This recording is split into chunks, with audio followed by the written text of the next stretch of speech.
LeBron, do you find it odd that people are having such a hard time believing that you get tired? I don't know. It's never even a thought to come to my mind, actually. Ron, what's the biggest challenge, a short turnaround after a tough 7-game series? Just jumping from one team where you've prepared for them every day for the last 2 weeks, 7 games, and not having much time to prepare for, the number one team in the Eastern Conference this year. It's going to be a challenging turnaround for us tonight. So, we prepared some yesterday. We're going to prepare some this morning and just get into it. LeBron, they've been so tough in this building this year. How important is it for you guys to come out and set the tone early in the series? Listen, it's important to set the tone in any game. No matter if it's the playoffs or the regular season, and when you're on the road, home teams get an opportunity to feed off their home fans, and most of the time, a lot of teams are much better at home than they are on the road. So you want to try to play well on the road, no matter what. LeBron, I know you're not paying attention to media and things of that nature right now, but the reaction to what you did in round one was pretty strong. That it was remarkable. Looking back, how do you feel, or what do you feel about what you did in round one, and can you keep it up?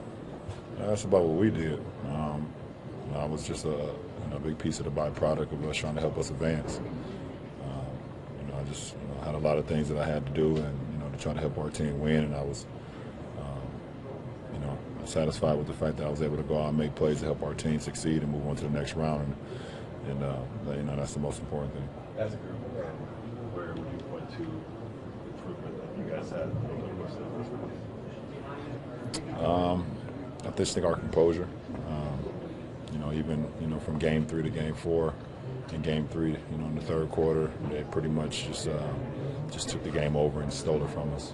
Game 4, the same thing happened again, in game 4 in the third quarter, and we was able to keep our composure and in that quarter the right way, and eventually win that game. And the same thing in game 7. Third quarter, they came out and they fired off and they took the lead, and I think we learned from game 3. We was able to keep our composure, end up having a 2-point lead going into the fourth, and then extending that to 10 at one point in the fourth. So, like I always said, the best teacher in life is experiencing. We experienced some adversity, and we was able to learn from that. Beyond basketball, one of your teammates, as well as Derozan, and as part of this NBA mental health campaign, how important is that for you and your fellow players and people who watch this game? I think it's more important than everyone that's going through that particular state. That they understand that they're not alone, and no matter if you're a professional athlete where they feel like we're invincible, or we don't have problems and things of that nature. I think it sheds a light on that we're human just like everyone else, but also like the kids and the people that go through it as well. I think that's it's helpful to them to know that people in the limelight and the cameras can have problems as well. So, I definitely salute Kev and Derozan for what they were going through, and being able to use their voice and use their platform to better the state of what they're in. And how proud are you of players that are able to show courage to take on these issues and go public with it? I think it's a pretty cool thing. LeBron, you talked about fatigue after Game 7, and you obviously had some cramping issues. How are you feeling now? I'll be all right. Leg's not a problem? I'll be fine. And how do you overcome the challenge of minutes and rest when in the second round? You had mentioned that that was a bit of an issue. How are you feeling? I never mentioned it was an issue. You mentioned it was an issue. It wasn't an issue. It's what I had to do to help us get to the second round, and we worry about the second round now that we're here. One last question. How do you think this Raptors team compares to the team that you guys played in the playoffs the last couple of years?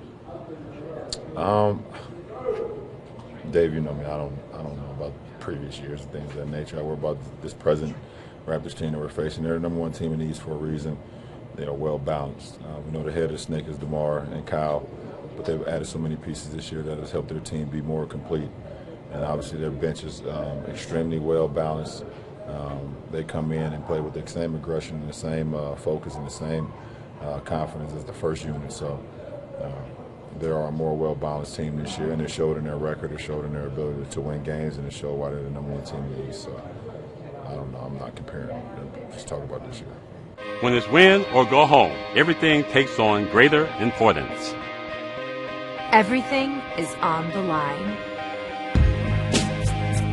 Every single thing matters. Everything. Cleveland lo quiere más. And we'll do whatever it takes to win. And we will.